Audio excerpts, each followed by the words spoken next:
Hi guys! So dinner po tayo. So ito po yung pipino guys. Pipino! Ito naman is, ano ba to? Ayan. Longganisa. And then, ito naman is opo po. Binigay lang po ito ng kapitbahay. Thank you sa kapitbahay yan dyan.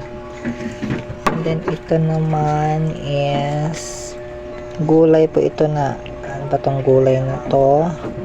Repolyo po, bigay lang din ng kapitbahay yan. Ayan. Sa dinner na tayo.